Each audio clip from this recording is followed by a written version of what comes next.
നമസ്തേ. മായാമേനൻ hair care ചാനലിലേക്ക് എല്ലാവർക്കും സ്വാഗതം.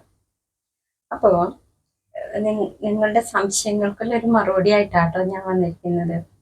ഈ മുടിയുടെ തുമ്പ് വിണ്ടു വിണ്ടു പോകണമെന്ന് ചോദിക്കുന്നുണ്ട്. അതുപോലെ തലയോട് കാണുന്നു, സ്കാൽപ്പിൽ മുടിയില്ല, പിന്നെ കൂടാതെ വരണ്ടിരിക്കുന്നു. ഇതിനൊക്കെ എന്താണ് പ്രതിവിധി എന്ന് ചോദിച്ചു കേട്ടോ. അപ്പോൾ ഇത് ഈ മുടി എന്ന് പറയുന്നത് ഒരു സൈക്ലിംഗ് ആണ്. ഗ്രോത്ത്, മുടിയുടെ ഹെയർ ഗ്രോത്ത് എന്ന് പറയുന്നത് ഒരു സൈക്കിളാണ്. അതിങ്ങനെ മാറിക്കൊണ്ടേയിരിക്കും. അപ്പൊ അതിന് ഓരോ വളർച്ചയുണ്ട്.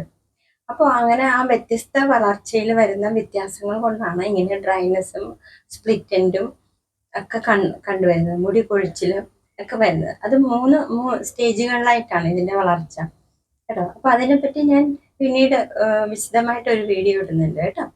അപ്പോൾ ഈ കാലഘട്ടത്തിൽ, അതായത് ഹെയർ ഗ്രോത്തിന്റെ കാലഘട്ടം ഉണ്ടാവും, പിന്നെ കൂടാതെ ഹെയർ കൊഴിഞ്ഞു പോകുന്ന കാലഘട്ടം ഉണ്ടാവും.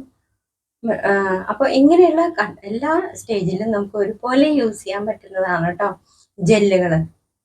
അലോവേറയുടെ ജെല്ല് എങ്ങനെ എടുക്കുന്നതെന്ന് ഞാൻ കാണിച്ചു തന്നല്ലോ.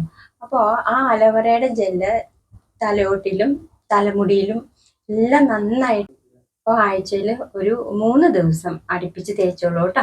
അങ്ങനെ ഇടയ്ക്കിടയ്ക്ക് മാറി മാറി ജെല്ലുകൾ ഉപയോഗിക്കാം. ഫ്ലാക്സീഡിന്റെ ജെല്ല് ഉപയോഗിക്കാം, പിന്നെ ഹൈബിസ്കസിന്റെ ജെല്ല് ഉപയോഗിക്കാം കേട്ടോ.